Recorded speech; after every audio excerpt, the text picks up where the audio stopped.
मैं सर्वज्ञेश्वर भैरव के अंक में निवास करने वाली परमोत्कृष्ट पद्मावती देवी का चिंतन करती हूँ।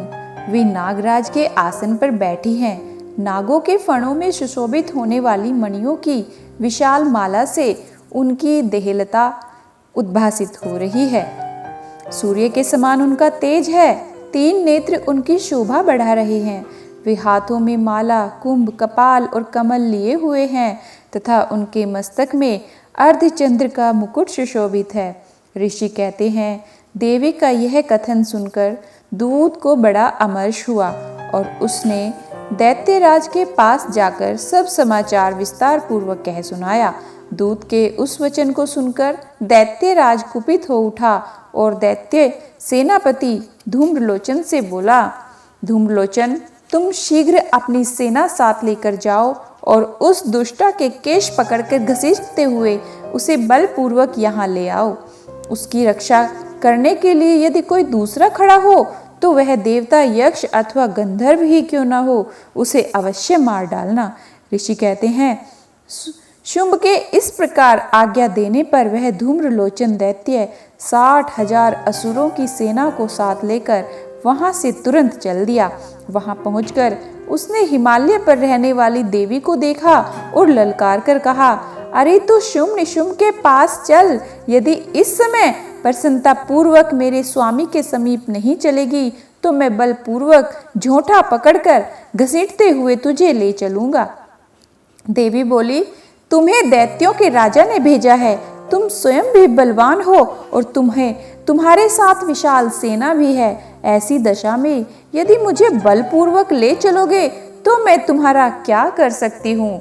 ऋषि कहते हैं, देवी के यूं कहने पर असुर धूम्रलोचन उनकी ओर दौड़ा। तब अंबिका ने हूँ शब्द के उच्चारण मात्र से उसे भस्म कर डाला। फिर तो क्रोध में भरी हुई दैत्यों की सेना और अंबिका ने एक दूसरे पर तीखे शायकों, शक्तियों तथा फरसों की वर्षा आरंभ की। इतने में ही देवी का वाहन सिंह क्रोध में भरकर भयंकर गर्जना करके गर्दन के बालों को हिलाता हुआ असुरों की सेना में कूद पड़ा। उसने कुछ दैत्यों को पंजों की मार से, कितनों को अपने जबड़ों से और कितने ही महादैत्यों को पटक पटक कर ओठ की दाढ़ों से घायल करके मार डाला। उस सिंह ने अपने नखों से कितनों के पेट फाड़ डाले और थप्पड़ मारकर कितनों के सिर धड़ से अलग कर दिए। कितनों की भुजाएं और मस्तक काट डाले तथा अपनी गर्दन के बाल हिलाते हुए उसने दूसरे दैत्यों के पेट फाड़कर उनका रक्त चूस लिया।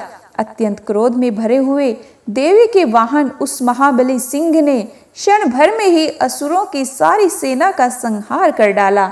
शुंभ ने जब सुना कि देवी ने धूम्रलोचन असुर को मार डाला तथा उसके सिंह ने सारी सेना का सफाया कर डाला, तब उस दैत्यराज को बड़ा क्रोध हुआ। उसका ओठ कांपने लगा। उसने चंड और मुंड नामक 2 महादैत्यों को आज्ञा दी, हे चंड और हे मुंड, तुम लोग बहुत बड़ी सेना लेकर वहां जाओ। उस देवी के झोंटे पकड़कर अथवा उसे बांधकर शीघ्र यहाँ ले आओ। यदि इस प्रकार उसको लाने में संदेह हो तो युद्ध में सब प्रकार के अस्त्रों शस्त्रों तथा समस्त आसुरी सेना का प्रयोग करके उसकी हत्या कर डालना। उस दुष्टा की हत्या होने पर सिंह के भी मारे जाने पर उस अंबिका को बांधकर साथ शीघ्र लेकर लौटना। इस प्रकार श्री मार्कंडेय पुराण में सावर्णिक मनवंतर की कथा के अंतर्गत देवी महात्म्य में धूम्रलोचन वध नामक 6ठा अध्याय पूरा हुआ। जय माता दी, जय माता दी।